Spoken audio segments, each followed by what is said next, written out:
healthcare costs are not going down.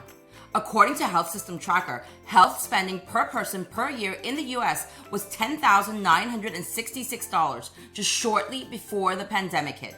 And that number is projected to go up to about $18,000 by 2028. That's a shocking 64% increase. Understanding your health insurance costs saves you money, and that's what we're going to help you with today. We'll explain the 3 stages of health insurance costs, and within these 3 stages, how your health insurance premium, deductible, and out-of-pocket maximum come into play. Plus, the difference between a copay versus coinsurance. And if you stay until the very end, we'll tell you 2 simple things you can do immediately to lower your healthcare costs.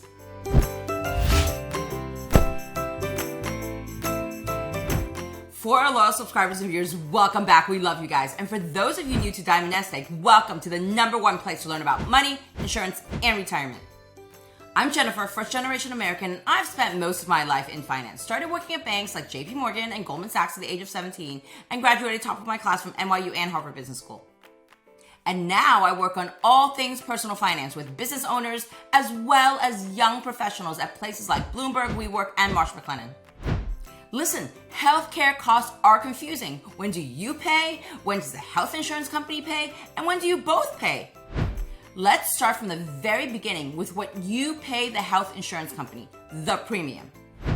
The premium is how much your insurance costs you, how much you pay the health insurance company, typically every month. And if you work for a company, it's also generally deducted right out of your paycheck. Think of it like the monthly fee that you pay Netflix or Spotify. Pay it and you get your show or song. Don't pay it and you don't. Now, let's move on to the 3 stages of health insurance costs and how the deductible, out-of-pocket maximum, copay, and coinsurance relate to each of these 3 stages. And yes, these costs all come on top of the basic monthly premium. Stage 1 is when you pay. This is where your annual deductible comes into the picture. The annual deductible is the amount of money you pay out of pocket, meaning with your own money, each year for most eligible healthcare services and medications before your health insurance company begins to share in the cost of covered services. For example, our annual deductible is $2,800 this year. So we have to shell out $2,800 first for a total eligible medical cost before our health insurance plan kicks in their share. With my not so many ski accident over Easter, more on that later, meeting this annual deductible was a piece of cake. The money that we've put towards our deductible resets to 0 every year. So if I assume that my deductible stays the same next year at $2,800 as it was this year, come January, I'm going to have to shell out another $2,800 for medical bills and services before my health plan starts paying again for a portion of any bill. Health plans vary, so you should read the fine print, but here are costs that generally count towards your deductible. Hospitalization bills, surgery, anesthesia, lab tests, MRIs, CAT scans, doctor visits not covered by copay, and medical devices such as pacemakers. Costs that don't count towards your deductible are premiums and any costs not covered by your plan. And let me repeat, because I get this question all the time, your monthly premiums do not count towards your deductible. Copays are also usually not counted towards your deductible, but this is not always the case. Generally, health plans with higher upfront annual deductibles have lower monthly premiums, and plans with lower upfront annual deductibles have higher monthly premiums, and plans with no annual deductibles have the highest monthly premiums. Now, if this has left you wondering, how do I choose the right health plan? As a rule of thumb, those that are healthy and don't use their health insurance often tend to go for a higher deductible, lower premium health plan. Whereas people that do have lots of health issues and doctor's visits will lean towards a lower or no deductible, higher premium health plan. Having said that, choosing the right health plan is not easy, and there is no cookie cutter solution. So drop us a note at jennifer@NestEgg.com to see if we can help find a health insurance plan that's customized to your life and financial circumstances. So, assuming your plan does have an annual deductible, once you meet this deductible, you move on to stage 2 of health insurance costs, which is when both you and your health insurance company pay. This is also where the copay or the coinsurance come into play. Copay refers to a fixed fee, say $20, that you have to pay out of your own pocket each time you visit your doctor or fill a prescription. And coinsurance refers to a fixed percentage that you have to pay, say 20% of the total bill, like we do, instead of a fixed fee. The actual dollar amount will change depending on the services, and the higher your coinsurance percentage, the higher your share of the cost. As you can see here, coinsurance is typically charged after your deductible has already been met, unlike copays. Copays sometimes count towards your deductible and sometimes are charged after your deductible has been met, like with coinsurance. This will depend on your health plan.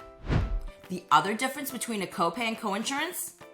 With a copay, you have to pay at the time of service.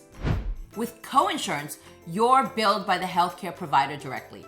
You'll also get an explanation of benefits from your health insurance carrier like this one.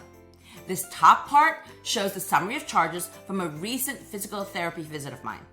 This total cost was for a 30-minute visit. 30 minutes. You would have thought they served steak and a bottle of wine with this. Anyway, here's the health plan discount because my physical therapist is in network, and what the insurance paid because I met my deductible already. And this is what I owe, my coinsurance portion. And if I scroll down further, this explanation of benefits shows everything in greater detail. The coinsurance column is what I care about because that's what I have to pay out of pocket. Guys, if you're enjoying this video so far or learned something that will make it a bit easier for you to choose the right health plan, don't forget that thumbs up and subscribe button. This tells me that we're putting out the money-saving, wealth-building videos that you want and need for your financial journey. Moving along to stage 3 of health insurance costs. And that's when just the insurance company pays. This is when the out-of-pocket maximum comes into the picture. The out-of-pocket maximum is the most you would pay for covered medical expenses over the course of the year. The out-of-pocket maximum includes the money you spend on deductibles, copays, and coinsurance. It does not include premiums. Once you reach your annual out-of-pocket maximum, your health plan pays 100% of your covered medical and prescription costs for the rest of the year. You pay nothing. Let's use me as an example.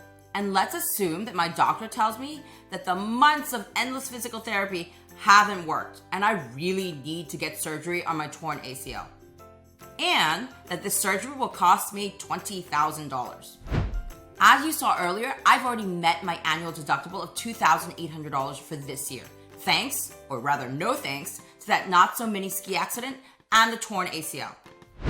But even with all my trips to the hospitals and physical therapists, in all my spare time, I still haven't met my out-of-pocket maximum. My out-of-pocket maximum is $6,850. And so far, I've only paid $4,600 out of my own pocket, with my own money. This means that for my $20,000 ACL surgery, I'd have to pay another $2,250 before I reach my out-of-pocket maximum of $6,850, where the insurance company will start covering the treatment at 100%. So, what are the 2 simple things that I mentioned at the beginning of this video that you can do immediately to lower your health insurance costs? Let's get right to it. First, always use in-network providers. In-network providers are doctors, specialists, and other healthcare facilities, including pharmacies, who have negotiated and contracted with your health insurance carrier to provide medical care, services, and products at a discounted rate. Want to see the difference in rates that you have to pay when you go to an in-network versus out-of-network provider? Here's another bill from the physical therapy place that I go to. Every visit had a listed out-of-network price of $340, this column here. Check out the adjustments that were made for these 3 visits, the -$179 and the -$128. Those adjustments were made because I stayed in network, reducing my portion of the bill to just $32 for each of these 3 visits. Now, check out these 2 other visits. Same listed out-of-network price of $340, same service provided, but no adjustments because someone somewhere along the line had mistakenly marked these as out-of-network. How much did I owe for each of these visits because it was wrongly submitted as out-of-network? $160 versus $32 in network. 5 times as much. And if that isn't enough reason to convince you to stay in network, well, you should also know that your deductible, your coinsurance, and your out-of-pocket maximum are in the vast majority of cases higher when you go out of network. Sometimes more than double as it is for us. Even the health insurance carrier warns us to avoid out-of-network providers if possible. The second simple thing you can do to lower your healthcare costs? Check your medical bills. I know this seems obvious because, we all check our bills when we buy stuff and eat out, right? So why wouldn't we check our medical bills? Well, I can tell you before my not-so-mini ski accident, I never checked a single one of our medical bills. I just assumed they were correct. And I can also tell you that 95% or more of our clients don't check theirs either.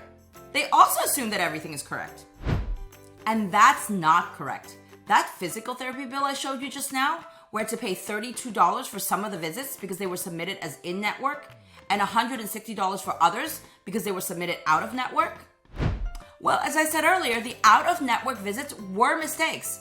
All those visits were the same, just on different dates. Same physical therapy place, same service, and even the same physical therapist.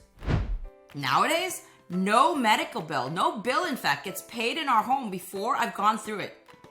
And do you know how often I find mistakes on our healthcare bills?